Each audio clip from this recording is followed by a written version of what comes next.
Hi everyone, I'm Vivi and welcome to the HiViVi channel. Next, we'll talk about how the body holds the pigments. After the soil treatment and inflammation pass, the body doesn't just leave the pigment floating inside, it starts a quieter but powerful process of protection.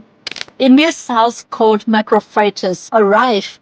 Their job is to clean up anything the body sees as a foreign. But because high-quality pigment is safe and stable, this cell can't break it down. So instead, they grab a soft cell around each pigment particle, protecting it and letting it settle into the skin structure. This is called encapsulation, and it's the reason the pigment stays in place and become part of the skin. During the early healing phase, the body will flush out some pigment. This is natural. That's why lips may look lighter right after peeling ends. But the pigment that gets encapsulated is what remains, and that's what slowly becomes the true color. This color doesn't show up all at once. It gently reveals itself between 4 to 8 weeks. As the tissue fully heals and the pigment settles into harmony with the skin. So, if the lips look light or uneven at first, don't worry. That's just part of the transformation. The real beauty is still blooming underneath. Now we talk about color rebalancing and melanin. Right after the lip neutralizing session, the color may look bright and bold, but as the skin heals, the pigment starts to settle softly underneath, and the surface layers becomes more transparent.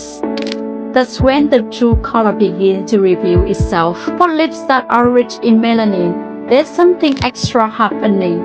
The melanocytes, cells that create melanin, are still active. They may gently shift or move, adding new undertones to the treated area.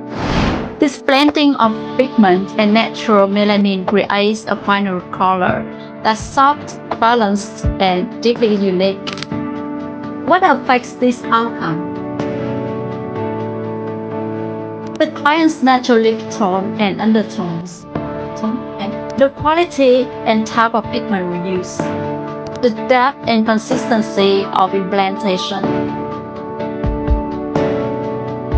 and body's own healing speed, immune response. That's why, even when using the same technique and color, no two clients even look exactly the same. Its result is reflection of the individual biology, skin, and healing journey. Lip neutralizing is not just about technique. It's about working with what's already beautifully there. We talk about polarity, stability, and retention rates. Pigment doesn't stay the same way in lips as it does in brows or eyeliners. Because lips are always moving, they stretch when we talk, smile, kiss, and kiss. They also stay wet from saliva and go through daily friction.